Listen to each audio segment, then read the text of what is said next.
us to explore negative emotions, mostly fear, anger, jealousy, anxiety. I actually want to focus on the past videos I made a few days ago about domestic violence, and my focus today is men. My focus today is on men because I want us to explore how this species explores or navigates through their emotions, because a lot of times fear tends to be expressed in an anger form. Dr. Unati here. Today, I want us to explore further on the discussion I actually made a few days ago about how men become aggressive, violent when they're expressing their anger or maybe their fear. For some reason, for centuries, boys have been taught to show their fear or probably their anger through their fists. Their way of expression becomes overt compared to girls. Girls were always told to contain their anger, to be more calm. But unfortunately, that way has actually contributed to how men express their frustration. Let's take an example, a child that has an absent father. A boy that didn't have a father, or an absent father for heaven's sake, or an alcoholic father, basically an absent father.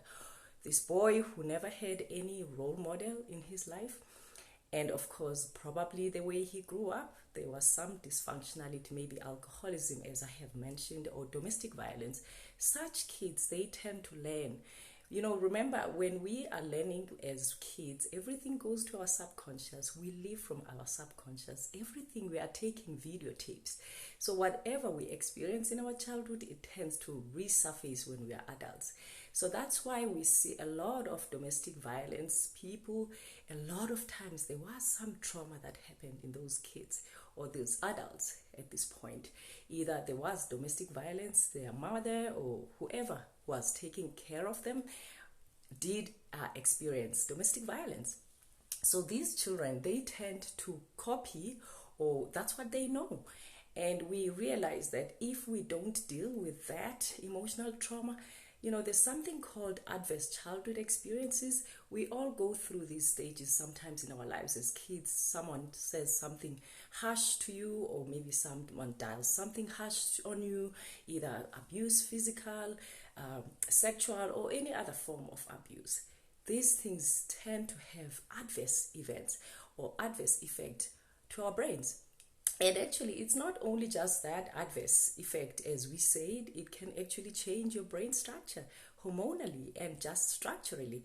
So brain trauma is serious in childhood. And again, moving back to domestic violence, these changes, they tend to resurface in adulthood. We find people that grow up in dysfunctional families, they tend to have such risks. And here's the thing, men who have depression, they kind of present differently. Someone who has depression could present to you as irritable, agitated, aggressive, violent.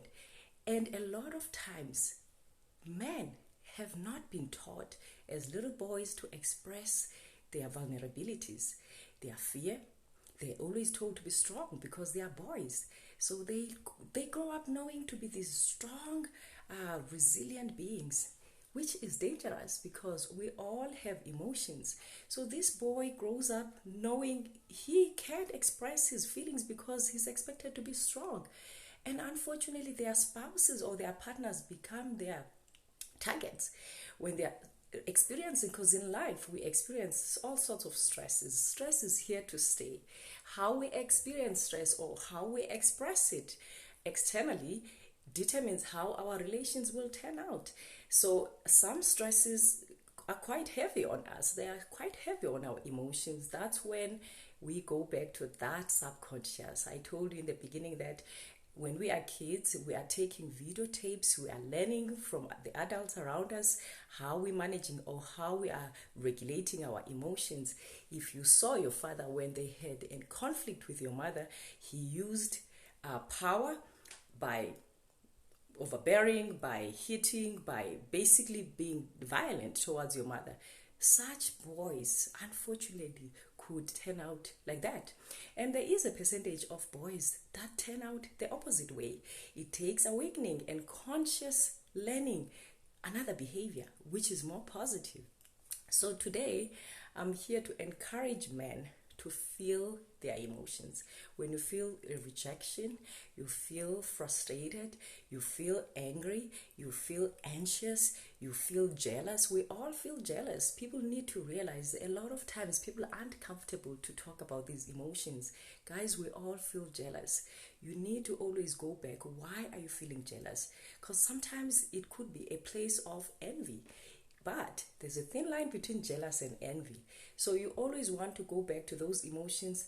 Do not despise them because they are natural or occurring in all of us.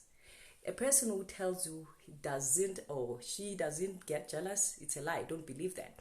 So here's the thing. Men were told as boys not to feel all these emotions. They were always told to be strong. So today I'm here to encourage you because it's not only gonna form rich relationships for you, but it will make you a better being. There's nothing more attractive in a man than a man who is vulnerable. Go to your emotions of fear, emotions of anger, emotions of frustration, of jealousy. Don't think you are weak when you experience such feelings, because if you do not experience them and let them live inside you and experience and live with them and realize where they're coming from, it's easy for them to accumulate inside you. And that's when domestic violence becomes an issue.